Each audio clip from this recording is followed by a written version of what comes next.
Hey guys, it's Larry Greenberg, and today we're taking a look at the Seidio OBEX case for the iPhone 5. This is Seidio's waterproof case. Now there's two versions of this. There is the combo pack, which is what I have right here, and that includes the holster, and it sells for $89.95.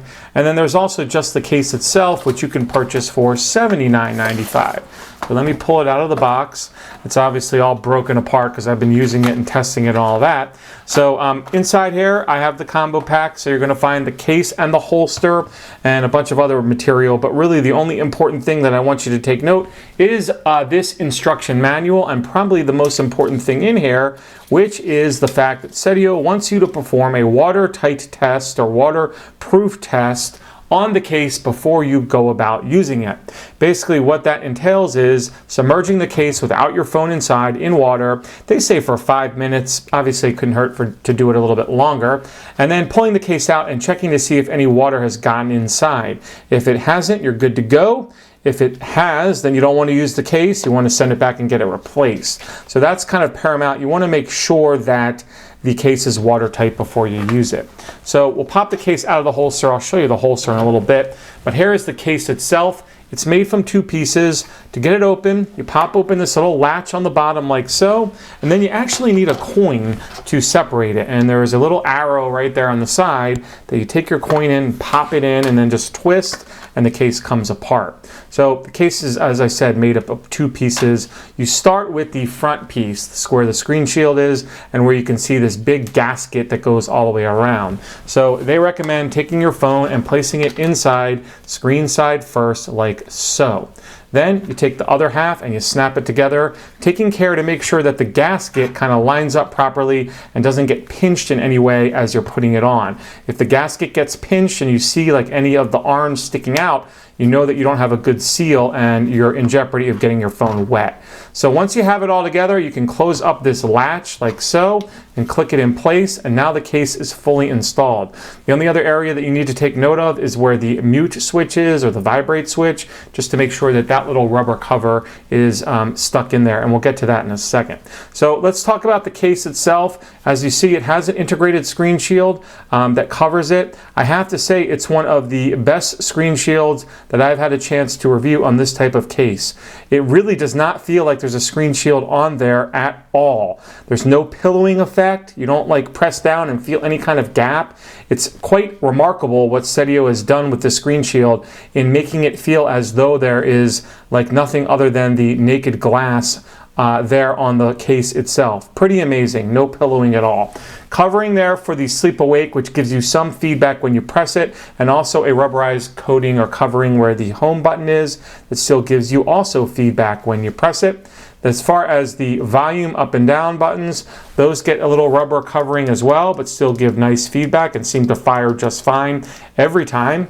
I mentioned where the mute switch is. This is kind of my one concern about the case. It's really nothing more than a little rubber gasket. You can see right in there, there's nothing covering the vibrate switch. Once you pop this out, that's all that's in there. So, I mean, I guess you're relying on the fact that this mute switch, that little gasket in there is going to keep the water out. And obviously I've water tested this, and it does do a good job of doing so. So, kudos to them for making a product so slim and so protective yet so functional. You do obviously want to be careful to make sure that this doesn't come out when you're using it, and just keep an eye on it. But again, if you have it seated in there, it's going to work just fine. Same goes for the bottom. You can access the vibrate, or the headset jack here, I should say. There's a little port covering there that you can pop out. As you can see, it's super deep in there, and you're going to have to use, certain headsets probably aren't going to fit. When you want to get to your lightning port, you do have to pop open the latch and then remove both the headset jack and the lightning port gasket like so you can pop in your cable. But you can get to that headset jack without having to remove that little latch if you should so desire. So let me close this all back up like so, and now everything's locked back in place. As far as the sounds on this thing go, I will say that I did notice some sounds being muffled, mostly like the sound coming from the speaker when listening to music.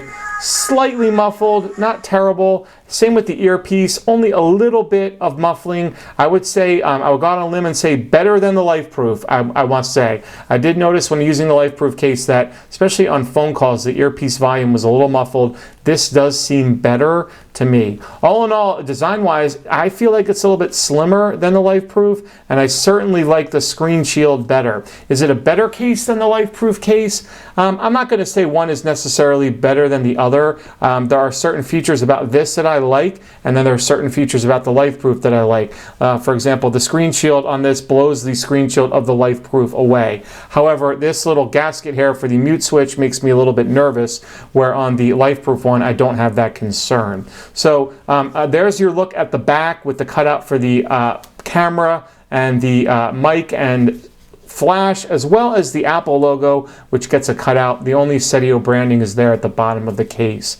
So this is a pretty remarkable design from Seidio. The OBX case is super slim, as you can see. It feels great. It's a joy to use. Honestly, it doesn't feel like there's anything really getting in the way of using the phone at all, other than, like I said, the brief or little bit of muffling that you experience with some sounds. It's not bad enough, though, that I would stop using this. This is a case that I could see using on a daily basis. Because it's so slim and functional, you don't really even feel like it's a waterproof case, which is quite remarkable. So here is the belt clip that you'll get if you opt for the combo pack. You can see it has kind of like a carbon fiber look inside.